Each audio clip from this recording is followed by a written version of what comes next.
Nous allons analyser la politique étrangère de l'Allemagne nazie et les étapes qui mènent au second conflit mondial. Hitler dévoile dès 1924, dans Mein Kampf, ses plans pour l'Europe. Ses principaux objectifs sont l'abolition du traité de Versailles et le rassemblement des populations de langue allemande en un seul État. Hitler se tourne d'abord vers la Sarre. Après la Première Guerre mondiale, le traité de Versailles de 1919 avait accordé à la France la propriété des mines de charbon et placé le territoire sous mandat de la Société des Nations.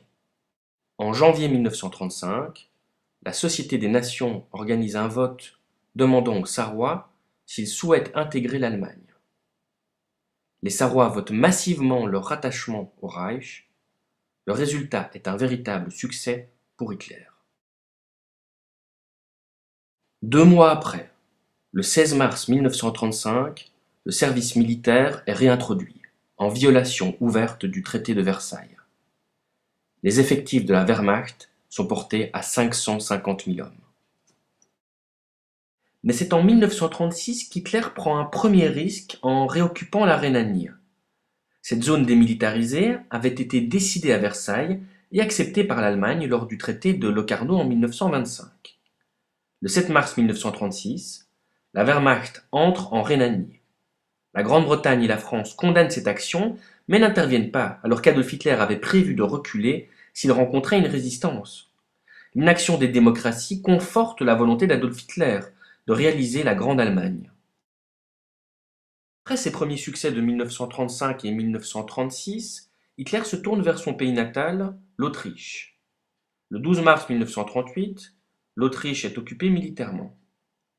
L'Anschluss qui l'intègre au Troisième Reich est ratifié par un plébiscite en avril. À nouveau, les démocraties se bornent à protester verbalement. Après l'Autriche, Hitler s'attaque à la Tchécoslovaquie.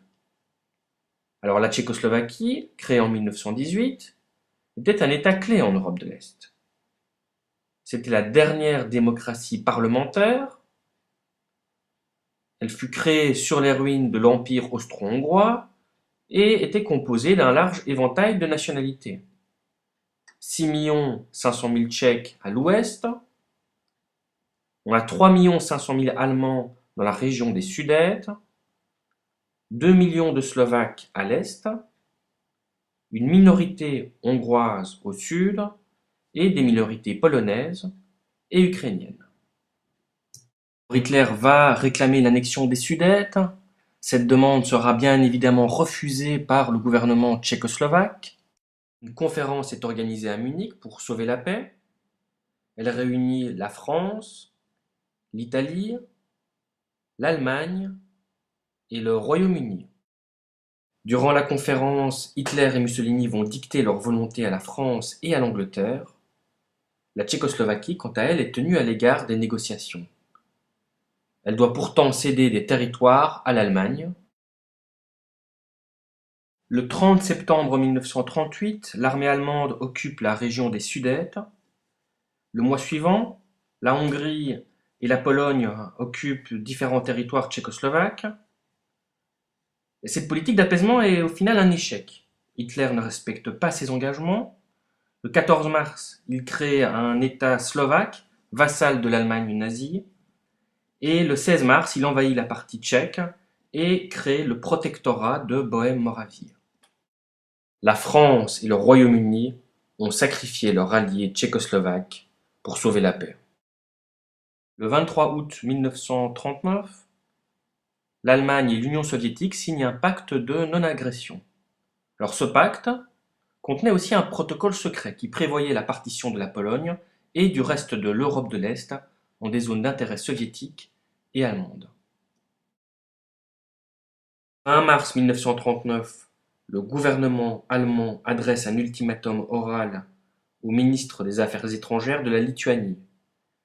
Les Allemands exigent que la Lituanie leur donne le territoire de Memel, qui fut détaché du territoire allemand à l'issue de la Première Guerre mondiale.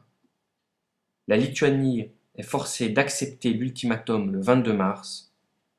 Pour l'Allemagne, il s'agit de la dernière acquisition de territoire avant le début de la Seconde Guerre mondiale. Le 1er septembre 1939, l'Allemagne envahit la Pologne. La Seconde Guerre mondiale a commencé.